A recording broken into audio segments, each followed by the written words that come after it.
Hello, it's your friend Phil, Project Management Trainer and Coach. Welcome to Project Management 202, PMBOK Guide Intermediate Concepts. I'll be taking you through what exactly the bare bones of the PMBOK Guide is to form a very strong foundation for the next level of project management training, going into the Project Management Body of Knowledge Guide. Which means we'll be taking a look at the entire landscape of the PMBOK guide, but extremely quick and probably in a way that you may not have looked at it prior. We'll be taking a look at various data flow diagrams that show you what I call the main lines of project management. So let's think about what project management really is. It's the application of knowledge, skills, tools, techniques, leadership, communications, anything you can think of that gets you to your end goal. And your end goal is summarized in a deliverable. So I'm about to show you events leading up to defect discovery and deliverable rejection in what we know as quality control. So think about it. You're trying to come out with a deliverable. That deliverable needs to be quality checked. And after that deliverable is quality checked, only then is it fit to go to the customer for the customer's check. So let's take a look at what exactly happens in the world of the PMI in the PMBOK guide. There's a process called direct and manage project work, where work is done and work is directed and managed. One of the results of directing and managing project work is something very important, but before we come out with that very important output, something else needs to happen. We need to make sure that we are checking the work. We need to make sure we're checking the process. Note, I didn't say we're checking the product. I said we're checking the process. And checking the process is done in perform quality assurance. Remember, there are actually 47 of these yellow processes that I'm showing you, but I'm only showing you the core ones for you to understand the essence of project management. It's to come out with a deliverable, but that deliverable needs to be checked and it needs to go to a quality control person or quality control team. And that person, as you can see, checks the deliverable for correctness. Now, what happens if that deliverable is found to be defective? We can't send it to the customer like that. We need to put in a change request of some sort to make a change in the process. So if that deliverable is found to be defective, we get a change request from control quality. That change request needs to be reviewed. It's reviewed by a body of people in the world of the PMI that we call the Change Control Board. Now, the Change Control Board have meetings, but these meetings take place in yet another of these orange processes. It's called Perform Integrated Change Control. And this is where the Change Control Board takes a look at the change request and they could either approve it or reject it. Now, in this scenario, let's say the Change Control Board approves the change request. We get another output called Approved Change Request. And this goes on and on until something gives. What needs to give? In quality control, we need to get a better output than a change request. We want the deliverable to pass the test. So let's take a look at this next scenario of events leading up to defect discovery and validated deliverable rejection in validate scope. So what happens here is, as usual, the team is carrying out the work. The work is being checked in quality assurance, formerly known as Perform QA. We get the deliverable out and that goes into quality control again. The quality control team checks that deliverable, and if they find that deliverable to be fit for use for the customer, we get an output known as verified deliverables. Verified deliverables then becomes an output of control quality. A verified deliverable is one that the quality control team has found to be fit for use and conforming to the requirements identified when quality was planned. Now, that verified deliverable needs to go for a customer inspection. We've done our internal inspection as the performing organization, but we need the customer to do their inspection. So what happens? We send this to another process, yet another process known as validate scope. And in validate scope, the customer checks the deliverable for correctness. And if that deliverable is not fit for the customer's use, theoretically speaking, the customer will request that you change something. And we call it a change request in the world of the PMI. And that change request, again, will go to the Perform Integrated Change Control process. So again, in Perform Integrated Change Control, the Change Control Board reviews the change request. Let's say they approve it, so they get the deliverable right. We have approved change request going back into direct and managed project work so that we can carry out the process again and get it right based on the approved change request. Now, one more thing to note here. We could have events leading up to the final acceptance of this deliverable, but what needs to happen? We need to get a change in validate scope. So again, the team works. They come out with that deliverable. That deliverable goes for check-in and quality control. We get a verified deliverable out, which means the deliverable has passed the internal test. That verified deliverable goes to a customer. And this is where we had the problems in the last scenario. But in this one, the customer is happy and likes the deliverable and says, all right, I think it meets my needs. Let's go. Out of this process, we get what we call an accepted deliverable. And that accepted deliverable becomes an input to the final stage of project management, which is known as close project or phase. And in close project or phase, this is where there is a final transition of that deliverable, in this case, the kite, to the customer. And we call it final product, service, or result transition. So it is something that happens, a transition to the customer. It's one of those terminal outputs in the PMBOK guide that leads nowhere else, but it leads to a happy customer getting their final product, service, or result. In this case, it's a kite. And that really is the summary of lots and lots of other stuff that happens in a PMBOK guide. So you've seen a deliverable gets created, it gets checked by the customer, and ultimately gets transitioned. That's the summary of the entire book, the 500 pages. But there's lots of other stuff that needs to happen before you even begin to start that deliverable, before you begin to work. And that's what I'm about to show you. So let's go. A whole new level of consciousness of the PMBOK guide. In the world of project management in the PMBOK guide, everything starts with authorization. Before you work on a project, you need authorization. That authorization comes from a process known as the Develop Project Charter process. In fact, no charter, no project in the world of the PMI. Now, there are some firms that work for customers. They don't do internal projects alone. They do a lot of customer stuff. But the PMBOK guide does point out that even if you've got a contract, in those organizations, you could still develop a charter to authorize the project, to put everyone on the same page. So the project charter is one of those sacred cows. If you're getting ready for the PMP exam, understand that this becomes an input to several other processes. But the one we're going to take a look at now is quite easy to understand. The project charter becomes an input to identifying who your stakeholders are. Think about it. It's an authorization document. And for that reason, it has core information about people that the project could affect, or people who could affect the project. So, the identify stakeholders process is where we identify our stakeholders and we glean some core information about them. How powerful are they? How interested are they about this project? Can they make or break it? Then we need to plan in a very deliberate and intentional fashion for those people. But the project charter becomes an input to other places.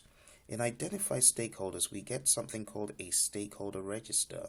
I won't show you all the places that the stakeholder register goes, but the stakeholder register captures all the information about who our stakeholders are. There could be several people in meetings helping the PM identify stakeholders, people that the project could affect, people that could affect the project. The PM's boss could also help him or her identify these stakeholders, and that gets put into a register, and then we become deliberate and intentional about managing these folks. Hold on to that thought, talking about stakeholders. The project charter also becomes an input to another very important process of project management. This process is known as Develop Project Management Plan. This is where we put a massive plan together to manage the project. Think about it like a massive plan we're putting together to manage every single thing that's being done on the project. And for that reason, the project management plan, as you can see, becomes an input to several places. And I'm going to be showing you all these places. As you can see, the project management plan has appeared quite a few times. It has appeared on the left, the right, the bottom, far down, and slightly to the right. Now, you're going to see where this all goes. There's a main line from Develop Project Management Plan to a bunch of other processes. And I'm going to be showing you where that all goes. But let's take a look. This project management plan is used as a basis to plan several other things on the project. So, we call the tiny little plans that make up the massive plan subsidiary plans. So this is more like an iterative thing. The project management plan is not developed in a day. So as we get pieces of the project management plan, it becomes an input to several other subsidiary plans. So you can see the project management plan is an input to all planning processes where a subsidiary plan is being developed. So assume I've got a plan for how to manage change called a change management plan.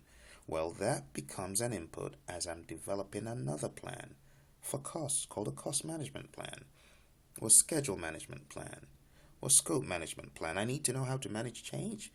I also need to know how to configure various widgets, sub-deliverables, drawings on the project. For that reason, I also need a configuration management plan.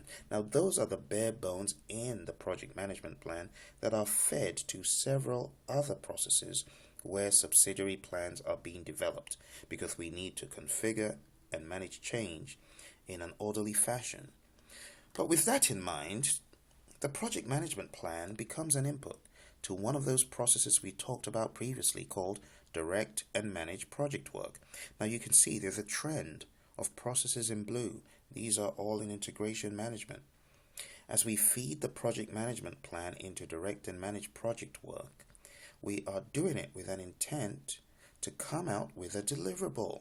So we're going to be working, trying to come out with a deliverable, but at the same time, we also come out with something called work performance data.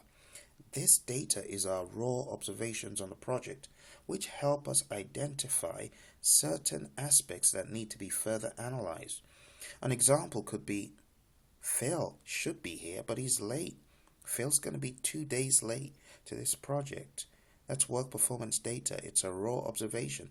It doesn't really tell you much right now until you analyze it, but work performance data is one of the sacred cows of the PMBOK guide. You see it as a main line to several other processes, and I'm going to be showing you where work performance data goes as we go along. But the project management plan, speaking of that, also goes to monitor and control project work. Now in monitor and control project work, we are making sure that we're monitoring all aspects of the project in a unified sense. We also have a bunch of other monitoring and controlling processes, and I refer to those as non-integration monitoring and controlling processes.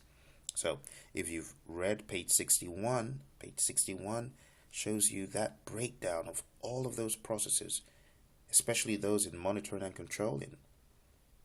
Those ones in monitoring and controlling, as you can see, we've got a mainline feed in every single one of those non-integration monitoring and controlling processes with the project management plan.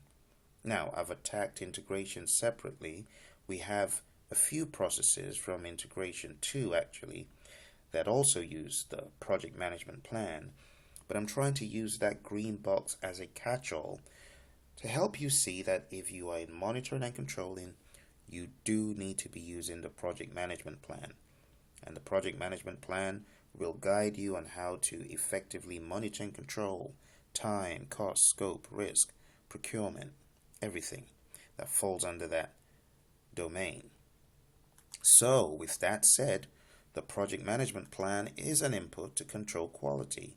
Deliverables become an input to control quality, and that's where deliverables get checked, and we need to have a basis for doing that.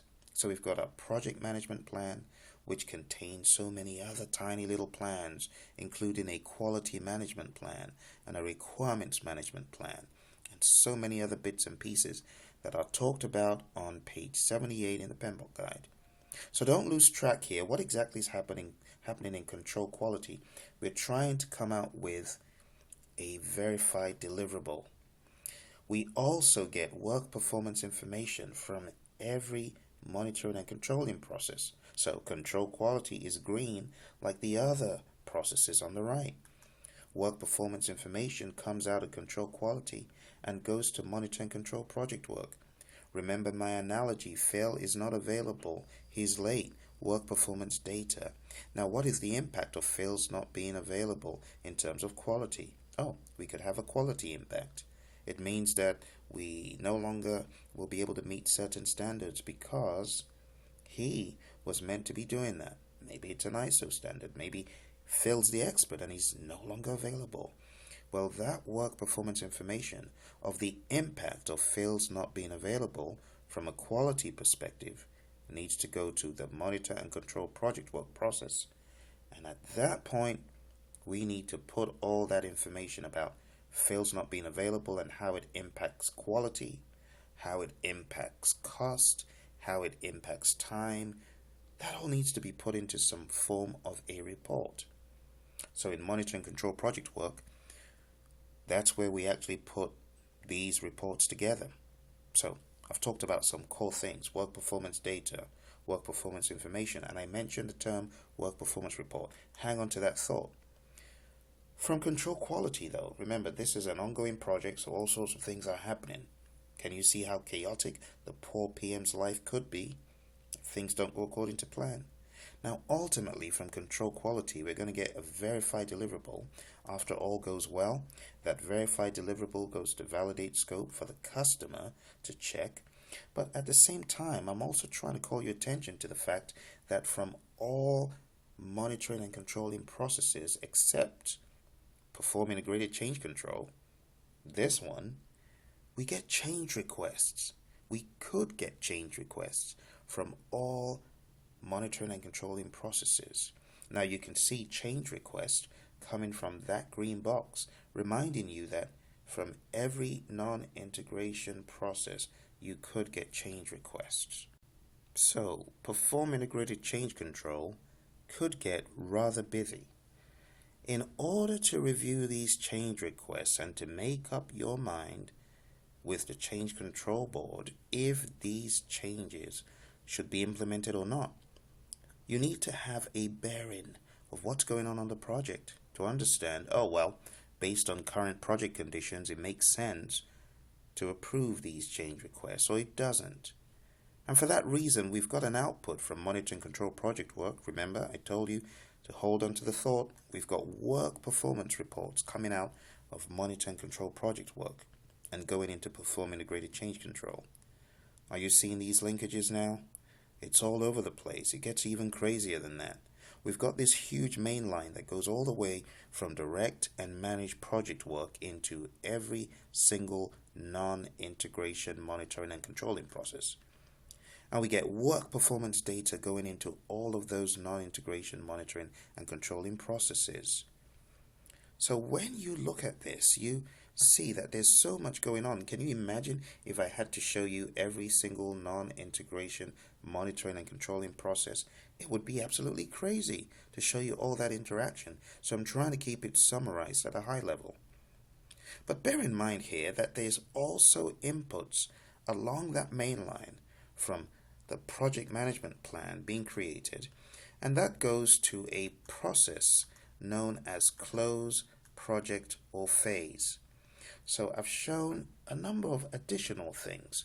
One, in close project or phase, we get the final transition to the customer like I showed you on previous slides. You can also see that we've got work performance information coming from all non-integration monitoring and controlling processes going to the monitor and control project work process. And all this stuff gets converted. The work performance information becomes work performance reports. So take a look at the chain.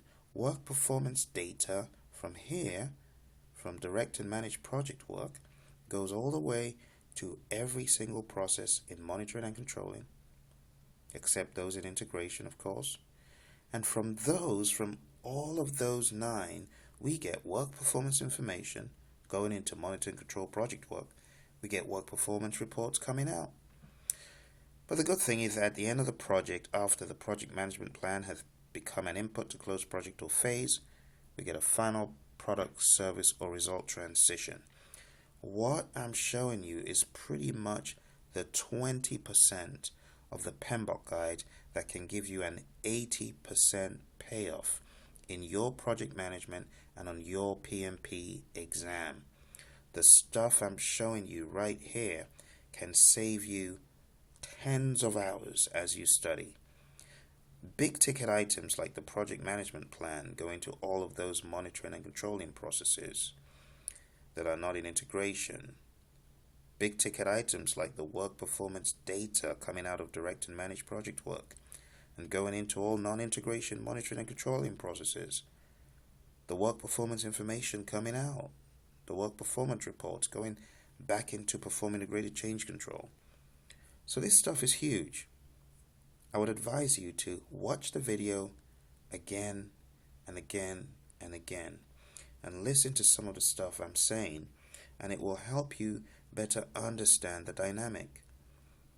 There's a lot more linkages, a lot more interaction, but I tell you, if you can understand this main line, if you can understand how this flow is, it will definitely help you as you prepare for your PMP or your CAPM exam. Now this goes into lots of detail, but nonetheless, if you are a CAPM, you should be able to follow this. If you're aspiring to become a CAPM, you should be able to follow the trail. Remember, the CAPM exam is pretty much what you get out from the PMBOK guide without any fluff or additions. So, as you're studying for CAPM, stay focused on the PMBOK guide. If you're studying for the PMP, remember, you have to go to the next level. So, visit Praizion.com, Praizion.com. If you really enjoy this and you would like to learn more and you want to prep for your PMP, you want to take your understanding to a whole new level, Praizion.com's the place to be. I wish you all the best in your study, all the best in your project management. Speak to you soon.